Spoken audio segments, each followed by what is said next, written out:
bingana n'uburemerezi bw'inyishu yawe. Nimwaguma muri jewe please, amajambo yanje akaguma muri mwebwe egala, musabe icyo mugomba cyose kizobabera ko.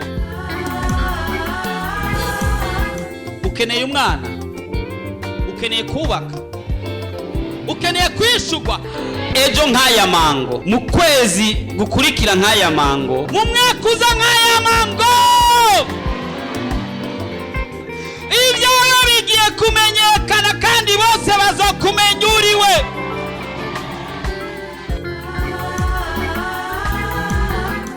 Ariko Yesu araha, ariko arakubaza ati ubu ugomba gukira ni mugwayi.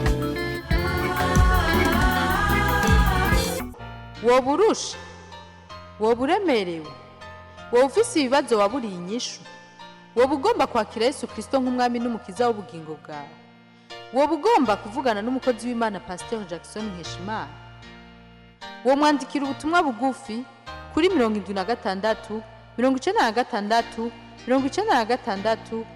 96 kugira ngo agusengere kandi agufashe mu buryo bw'impwemu. Yesu yavuze ngo nimuze kuri jewe mwese abananiwe n'abaremerewe ndabaruhura. Afitiye Yesu mukinga zatiwe ariba ibyiza gusa endeze z'umutima. Urashaka kwama ukurikirana ubutumwa bwiza ku telefone yawe? Ja kuri YouTube wandike Pasteur Jackson Nkeshimana, urasanga ko ubutumwa hamwe n'ubwo yavuze kera. Ntibibagire kugira subscribe canke s'abone, wibuke kubusangiza n'abandi.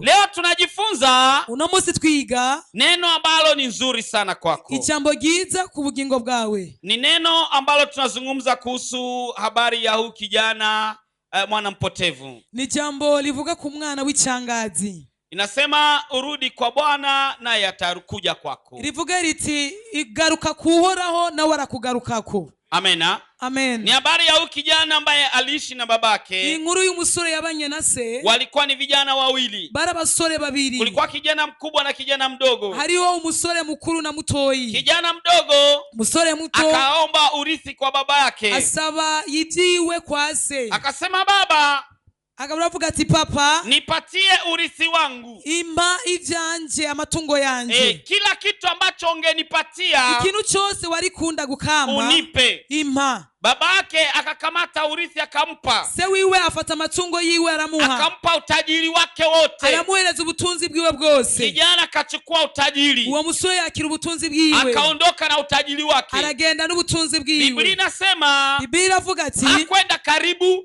ati ntiyabaye hafi, alikwenda katika nchi ya mbali. Yagiye mu gihugu cya kure. Tambua kwamba kuna nchi ambazo ziko karibu, menya yuko kuriho ibihugu vya hafi na kuna kuwaka nchi za mbali n'ibihugu vya kure. Kama tunaposema Rwanda, Tanzania, Kongo ni karibu. Nimba tuvuga Rwanda, Tanzania, Kongo ni hafi. Lakini tunaposema Marekani, ariko tuvuze muri Amerika au Ivory Coast, change muri Cote d'Ivoire, au sijui Gabon, ni mahali ambapo inakuwa ni mbali na hantu hari kure. Bwana Yesu atusaidie. Amen. Yule kijana akachukua utajiri wake. Ujya musore yakira itunga giwe byose. Akachukua urithi wake. Atora ibyiwe byose. Akachukua mbele yake yote, avenire yake yote. Atora ubuzima bwiwe bwose, akazoza kiwe kose. Akachukua hatima yake yote. Atora akazoza kiwe kose. Na akaondoka nayo. Kandi aragendana navyo. Na alipokwenda na hatima yake yote, amaze gutora akazoza kiwe kose, alipofika nchi ya mbali, amaze kugera mu gihugu cya kure, hakujua kuchunga ile pesa. Ntiyamenye kuzigama burya butunzi. Hakujua kutumia ile pesa. Ntiyamenye gukoresha burya butunzi. Akaanza kuharibu pesa. Acatangura kuona n'ubutunzi. Akaanza kuingia katika maisha ya uzinzi. Atangura kuja mu buzima bw'ubusambanyi. Analeta mwanamke mmoja, analeta mwingine. Azanye umukobwa umwe no museje akazana na hao malaya hao, kandi abo bamaraya nabo wakula pesa, mu kurya amafaranga. Utafikiria ni sijui ni nini, umenga ni ngurube.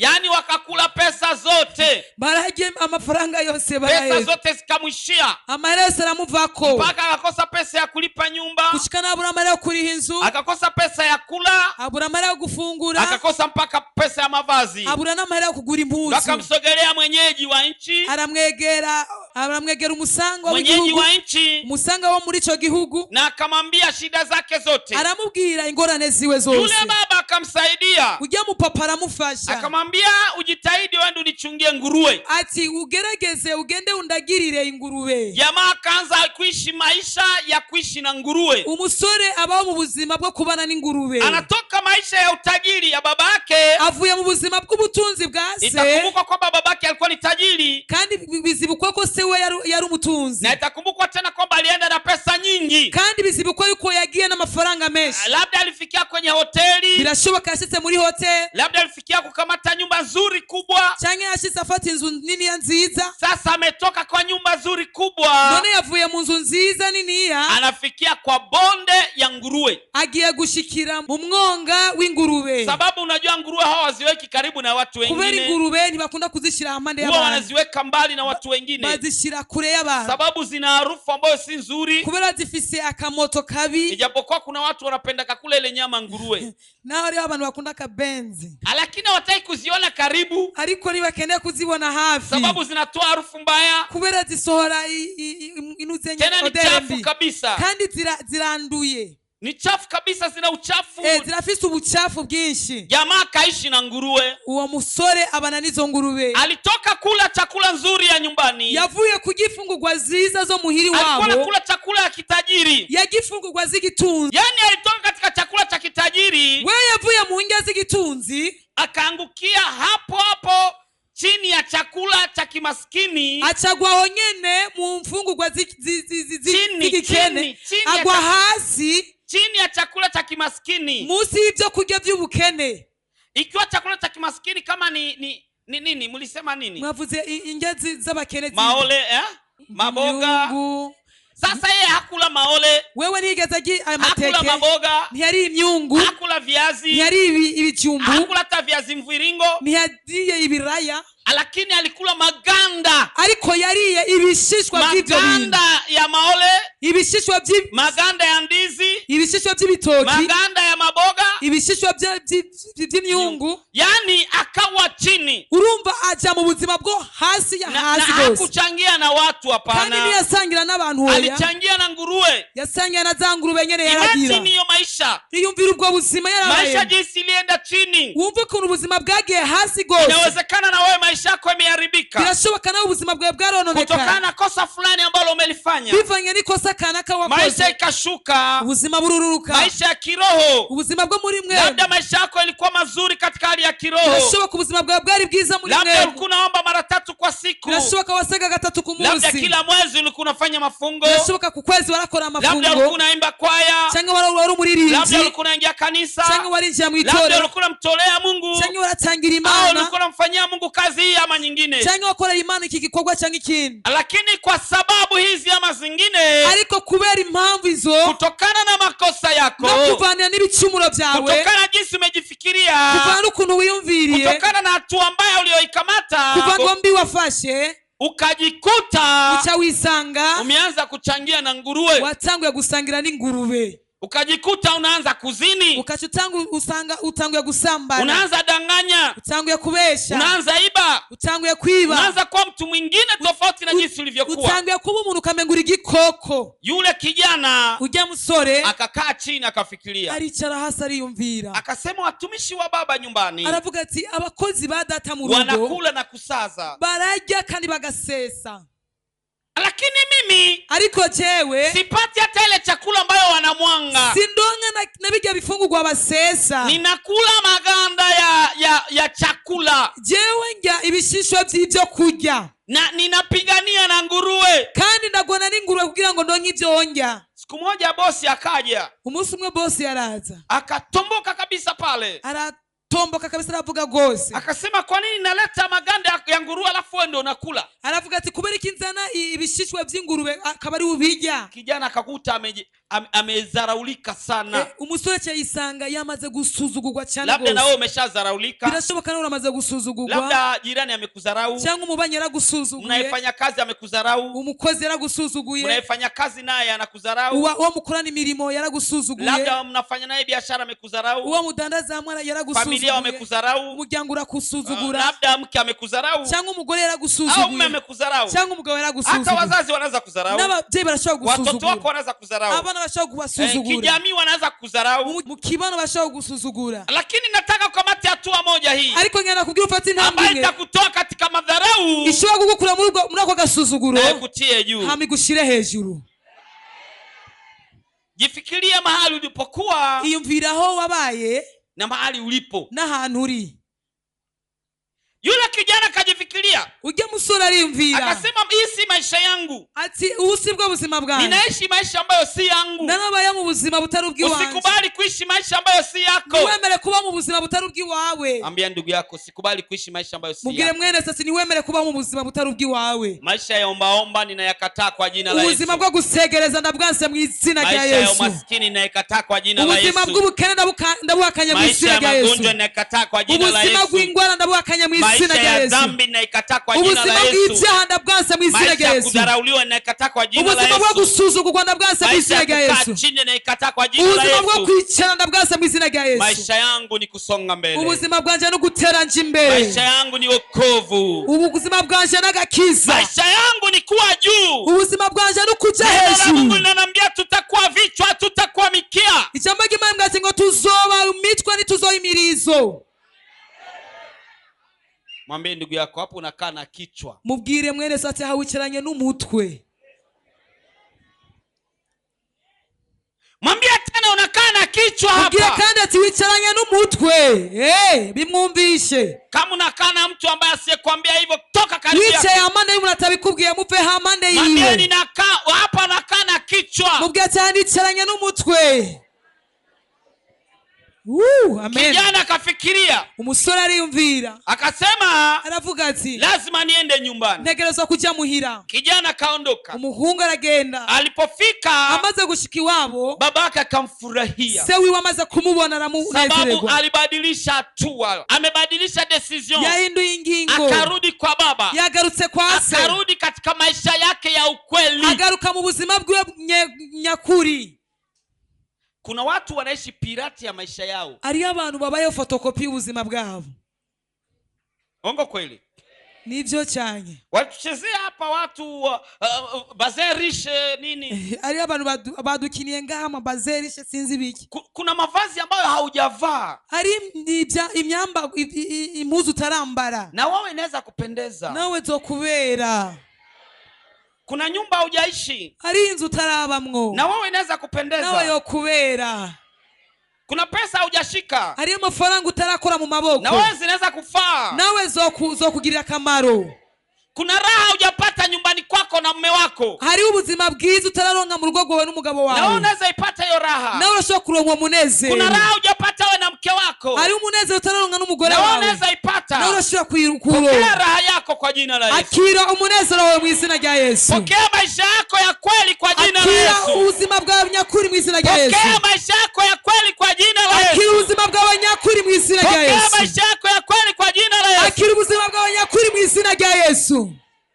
Itatokana na decision utakamata. Bizovana na decision uzofata. Kijana alikamata decision ya kurudi katika maisha yake ya kweli. Umusore yafashe decision yo gusubira mu buzima bwiwe nyakuri. Aliporudi nyumbani, amaze gusubira mu rugo, baba akamfurahia. Se waramunezererwa. Baba akapenda. Se waranezerwa. Akachinja ngombe. Yacabaga inka. Tena nono. Isuguru ivyibushe. Ngombe nono. Inuze. Akatafuta ile nono kabisa ya mafuta. Arondera ijya nka inuze nyene y'amavuta. Akamchinjia kwa kufurahi. Aramubagira. Akampatia na kanzu nzuri nyeupe. Achamueleza ni kanzu nziza yera. Nzuri ambayo inavaliwa na wafalme. Ikanzu yambagwa n'abami. Watu wakacheza muziki. Biblia ndivyo inasema. Biblia avuga ati abantu baratambye muziki. Wakaleta music wakacheza. Barazana muziki barakubita. Baba akafurahi. Papa aranezerwa. Kubera umwana yagarutse. Hata Yesu sahihi. Na Yesu ya masaha. Ukimrudilia. Ni wamugarukirako. Atafurahi sana. Na waranezerwa cyane. Bwana Yesu kirudi kwake, Yesu ugarutse kuri we, ukirudi kwa kazi zake, ugarutse mu bikorwa by'Imana, ukirudi kwa maisha yako halisi, ugarutse mu buzima bwawe nyakuri, unarudi kuwa yule ambaye ulikuwa inahitajika kuwa, ukagaruka kuba ujye wari ukenewe kuba.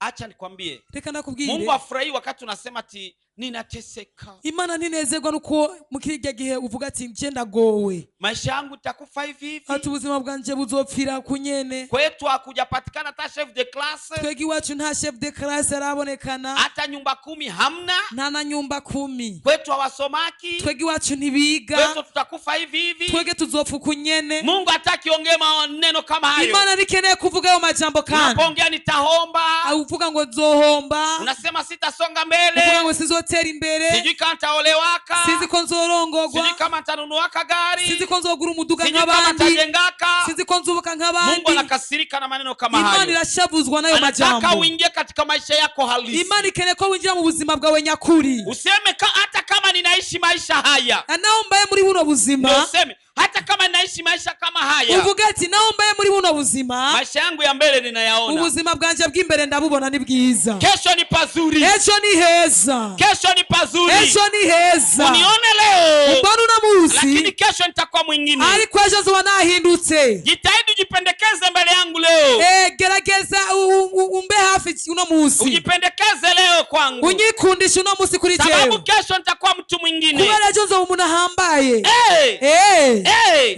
Na ukikataa hiyo, Kandi wansi ivyo, uliza Yusufu atakwambia. baza Yosefu arakubwira. Si mnamjua Yusufu? Muramuzi Yosefu, Alikuwa kakijana ngaba walitupa ndani ya shimo. kara gasore bataye mu kinogo, Waliona ni mtu asiyefaa. babonye ko atari umuntu Lakini adafite akamaro, baadaye ariko mu nyuma yeye ndiye alikuja kuwa msaada kwa familia niwe yake. yagiye kubifashanya ku muryango Waambie wiwe. unione leo, Babwiye ati mumbona uno musi, kesho yangu inakuja moto. ejo hanje haraje, ejo heza. Mbona unielewi? None Kesho kutanahura, yangu inakuja moto. ejo heza haraje nk'umuriro. Acha nikwambie, Reka nakubwiye, kamata hatua nzuri fata intambwe ya nziza kurudi kwa baba. yo kugaruka kuri Kuna papa. jibu zingine ambazo haujazipata.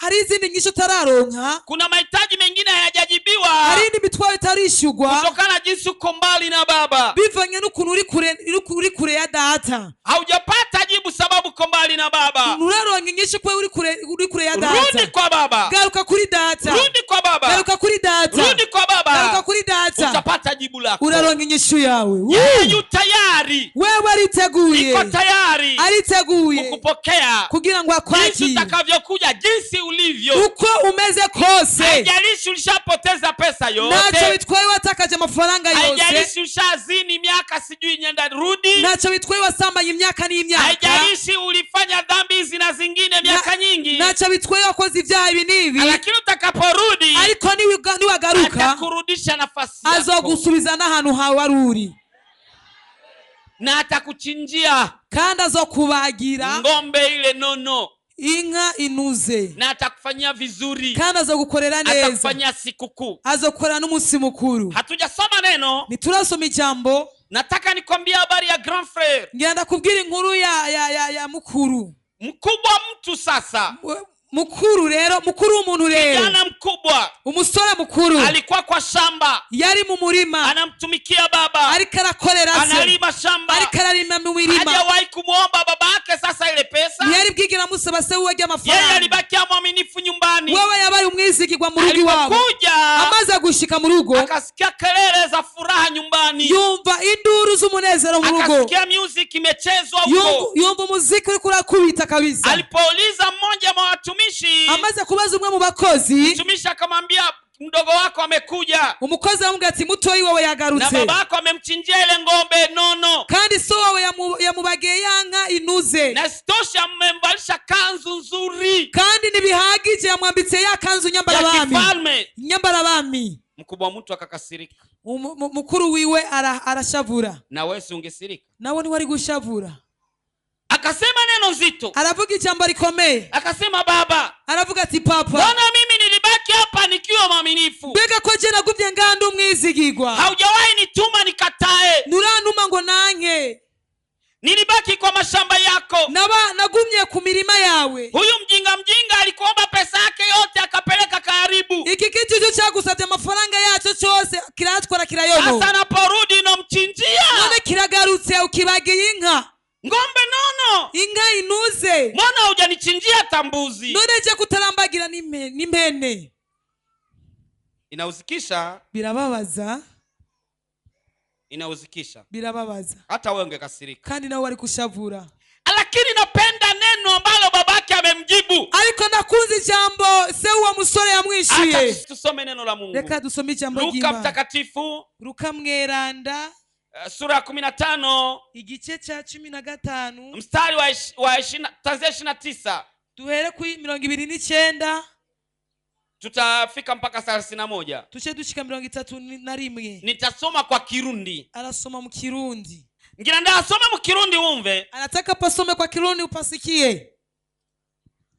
Maze abwira se ati rabi imyaka ingana icya ngukorera. Naho nigeze kwanka icyo wangezeko.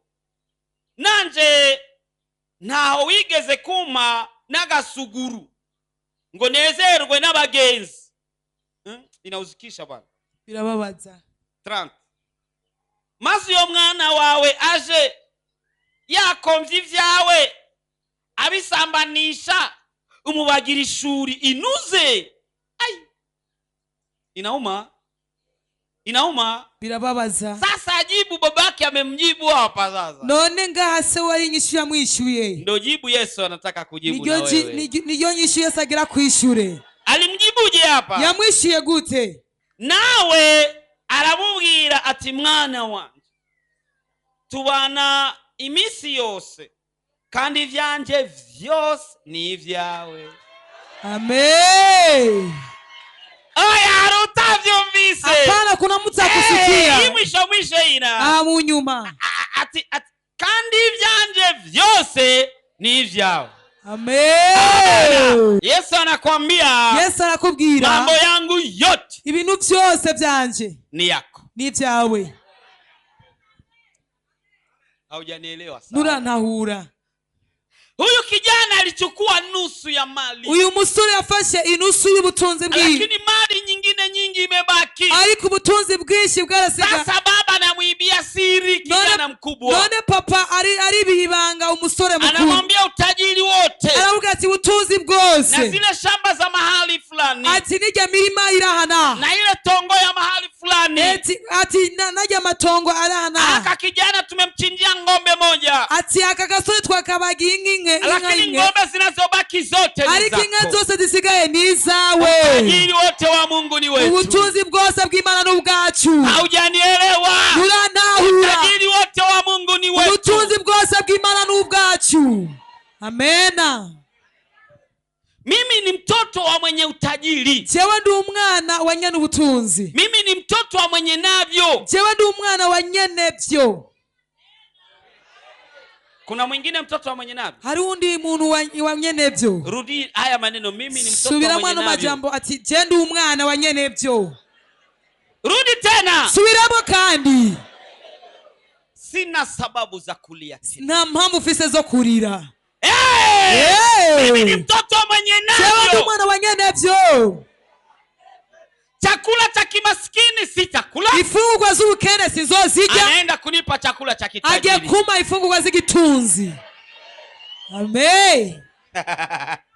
Haujanielewa? Urantahura. Huyu kijana mkubwa. Uyu musore mukuru ana mamlaka ya kuchukua ngombe 5 na anachinja. Afise ububasha bwo kwakira inka 5 kandi akazibagagura. Sasa mwambia ni byake vyote. None nibamaze kuvuga ko byose ari gwiwe. Kila kitu ni chake. Ikintu cyose ni gwiwe. Wewe sahi. Wewe rero umwanya. Hauna maana ya kugonjwa. Na mambo zo kugwaragurika. Biblia inatuambia katika Mathayo. Biblia tubwiye mu gitabo cya Mathayo. Mtapewa. Ati ni musabe icyo mushaka murahabwa. Hivi sasa tuna mamlaka ya kumwambia baba ninahitaji hiki. None turafite umwanya turafite ububasha bwo kubwira papa ati tukeneye iki. Sisi ni watoto wa tajiri. Twege turabana b'abatunzi. Baba yetu iko na kila kitu. Papa wacu afise byose. Sababu gani ulikuwa umekuwa masikini? Kubera wewe impamvu wewe watumye uba mukene. Sababu gani umekaa katika magonjwa? Impamvu zatumye uba mu ngwara. Sababu gani umekaa katika matatizo? Impamvu ingaruka izatumye uba mu bibazo ni sababu moja tu, ni kubera impamvu imwe ni ile gusa, tulikuwa mbali na ni baba. kubera bari kure na papa. Anasema nirudilie, Navuga ati nungarukeko na mimi nitakuja nanje kwako. ndakugarukako, Nirudilie, na nungarukeko mimi nitakuja kwako. nanje ndakugarukako. Ninaambia watu wawili, Mbwiye abantu babiri, mmoja ni yule ambaye alikuwa amepotea, sasa arudi. uwa mbere ni wa mwana w'icyangazi nagaruke kwa papa, Yule ambaye amekuwa amepotea ujya ataka icyangazi arudi kwa baba. nagaruke kuri Wa data. pili ninamwambia ni grand frère, Uwa kabiri mbwiye ni ni yule mukuru ambaye wacu, alikaa na uaminifu mbele za Mungu. nujya yicaye mu mirimo y'Imana mu Mungu ni bwizigirwa. mwaminifu, Imana ni hawezi nyezigirwa, sahau kazi ambazo ulizifanya. Imana nizo kwibagira imirimo wayikoreye, Bwana hawezi sahau milima umepanda na mabonde cyangwa ngo umeshuka. yibagire imisozi waduze n'ibihe Mungu hawezi wamanutse. sahau kazi ambayo umeifanya. Imana nizigera yibagira ibikorwa wigeze ukora. Neno la Mungu katika Ufunuo wa Yohana nasema naja upesi. Ijambo ry'Imana mu byahishuriwe Yohana avuga ati ngo ndaje Naja vuba, upesi kumlipa kila mtu ujira wake. ndaje vuba kuriha kila muntu wese icyo yakoze. Kila kazi umeifanya Bwana atakulipa. Kila gikorwa cyose wakoze Imana izokuriha. Watakaolipwa nasikia ni wadogo. Abaze- Kila kazi uliyoifanya utalipwa. Igikorwa cyose wakoze uzokirihwa. Huyu Mungu ni tajiri. Imana yacu ni intunzi, Yeye ndiye anasababisha watu wanaishi na wala wanakufa. niwe atuma abantu bahema canke bagapfa, Yeye ndiye anasababisha watu wanakuwa matajiri au wanakuwa maskini. niwe atuma abantu baba batunzi canke Yeye ndiye bakabakene, anasababisha mtu anapona au asipone. niwe atuma umuntu akira canke ntakire. Huyu baba leo Uyu papa rero anasema hivi, aravuze ati vyote byose ni vyako. ni iby'iwawe. Haoni sababu hajasema jina lako. Cyangwa ni kwa Anasema hivi, aravuze ati vyote ni vya Jackson. byose ni bya Claudine, Sema jina lako, vyote ni vya. byose ni byande. Vuga izina ryawe. Amena. Una mamlaka ya kujipa Ufise uburenganzira bwo kwiha na kujipa tena no kwiha kandi na kujiongeza no tena. kwiyongera kandi. Usijibanie. Ewe ni wibanire. Amen. Acha niseme kwa utaratibu. Reka mvuge mu bwitonzi. Hauna maana ya kulia tena. Nta mpamvu zo gusubira kandi Hivi kurira, ni kuomba. ahubwo ubu no gusenga. Watu wengi wanapopatwa na matatizo analia. Abantu benshi barose ibibazo usanga ko buzi Sisemi inyoso. kulia ni vibaya. Kurira ni bibi. Sisemi kulia ni Asivuze vibaya. kurira ko ari bibi. Hapana. Oya. Unaweza kulia Urashobora kurira lakini uombe sasa. ariko ufata umwanya wo gusenga. Mungu anakaa anasema, Imana iricaye kavuga, mbona jamaa analialia tu? none umuntu ko gumarira gusa. Hajaniomba. None nazi ko ataransaba. Yakobo anasema hata mnapoomba mnaomba vibaya. Yakobo ivuga ati ngo naho musenga nabi. Unasema Mungu, Mana. Mungu nipatie basi ka $10. Mama ka $10. $10. Aka $10. $10 ukitaka utamuomba mtafsiri wangu atakupa $10. $10 n'umusobanuzi wanje ashobora kuyaguha. Utaweza muomba Tanania hapa nakupa $10. Urashobora gusabana kana kanga akayaguha. Muombe kitu cha maana. Musaba ikintu cy'agaciro. Bwana atakupa. Imana iraguha. Shida tu ni sababu haujui anakupenda namna gani. Anakupenda sana. Ingorane nuko utazi kunagukunda, aragukunda cyane birenze kubyiyumvira. Niliwahi waambia wanafunzi ambao president wa nchi aliwatembelea alisema moja huko mikoani. Narigeze kubabwira abanyeshuri umukuru w'igihugu yageze kubatemberera. Akawaambia mniombe mnachokitaka niwape. Arababwira ati nimusabe icyo mushaka cyose ndakibaha. Wakamwomba mpira wa football. Bamusaba umupira w'ukina w'amaguru. Hiyo si wangeniomba hata mimi ningewapa. Uyo mupira bari kusaba na Yesu nayo kubaha. President, umukuru w'igihugu. Yesu yuko hapa anakuuliza unataka nikufanyie. Yesu ari ngaho ariko arakubaza ukeneye iki ndagukorera. Alishakwambia vyote ni vyako. Yakubwiye ati ibintu byose ni vyawe. Anza kupanga kila kimoja. Panga rero ikintu cyo cyose. Unasema baba ninahitaji. Uravuga ati papa nkeneye harusi tarehe hizi. Nkeneye mariage itariki hizi. Mwezi huyu. Ukwezi uko. Baba ninahitaji. Papa nkeneye. Nahitaji magonjwa yondoke. Nkeneye izi ngwara zimvemwo. Na wala usingoje kulia. Kandi nurinde kurira. Sababu tuna baba ambaye anaweza. Kuba dufise papa shoboye. Nina baba yangu asiyeshindwa kamwe. Nina baba yangu asiyeshindwa kamwe. Yesu ni baba yangu asiyeshindwa kamwe. Mwamba imara asiyeshindwa kamwe. Huyu Yesu ambaye nakwambia anaweza. Imana Yesu nakubwira ashoboye.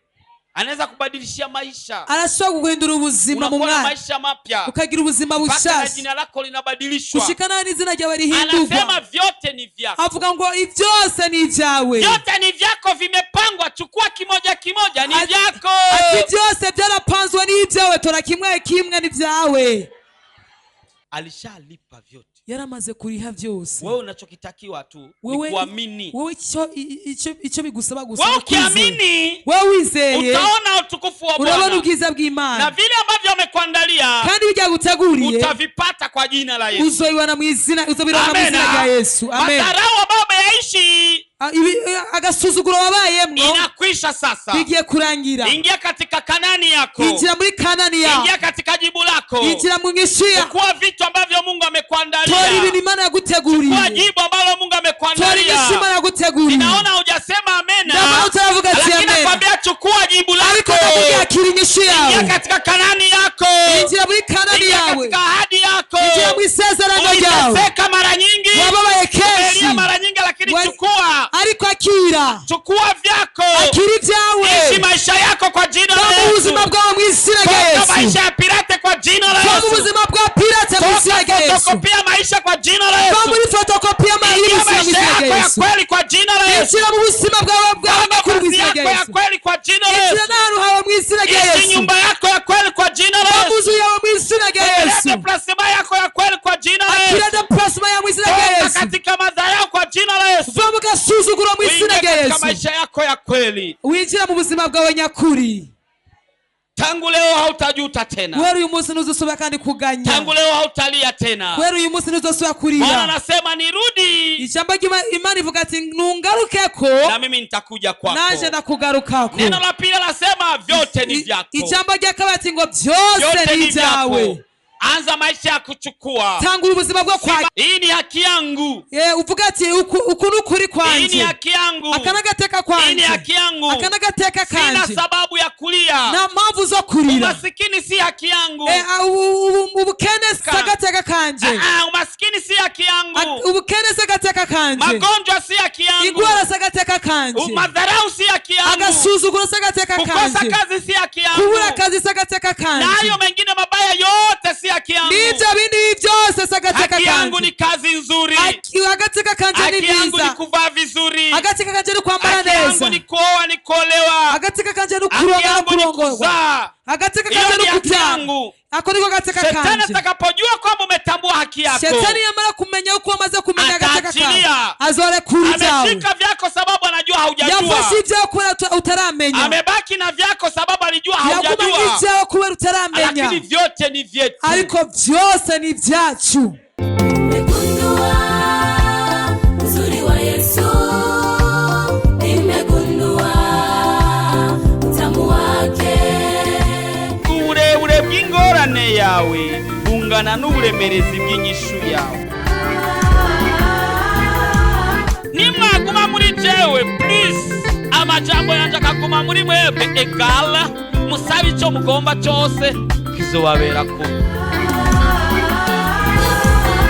Ukeneye umwana, ukeneye kubaka, ukeneye kwishugwa ejo nk'aya mango, mu kwezi gukurikira nk'aya mango, mu mwaka uza nk'aya mango,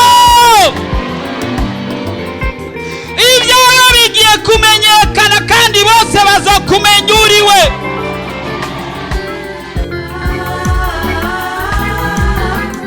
Ariko Yesu araha, ariko arakubaza ati ubu ugomba gukira ni mugwayi. woba urusha, woba uremerewe, woba ufise ibibazo waburiye inyishu, woba ugomba kwakira Yesu Kristo nk'umwami n'umukiza w'ubugingo bwawe, woba ugomba kuvugana n'umukozi w'Imana Pasteur Jackson Nkeshimana, wo mwandikira ubutumwa bugufi kuri 76 96 96 96 kugira ngo agusengere kandi agufashe mu buryo bw'impwemu. Yesu yavuze ngo nimuze kuri jewe mwese abananiwe n'abaremerewe ndabaruhura. Afitiye byinshi mukinga zatiwe ariba ibyinshi gusa ndaje nazo urashaka kwama ukurikirana ubutumwa bwiza ku telefone yawe? ja kuri YouTube wandike Pastor Jackson Nkeshimana, urasanga ko ubutumwa hamwe n'ubwo yavuze kera. Ntiwibagire kugira subscribe canke s'abone, wibuke kubusangiza n'abandi.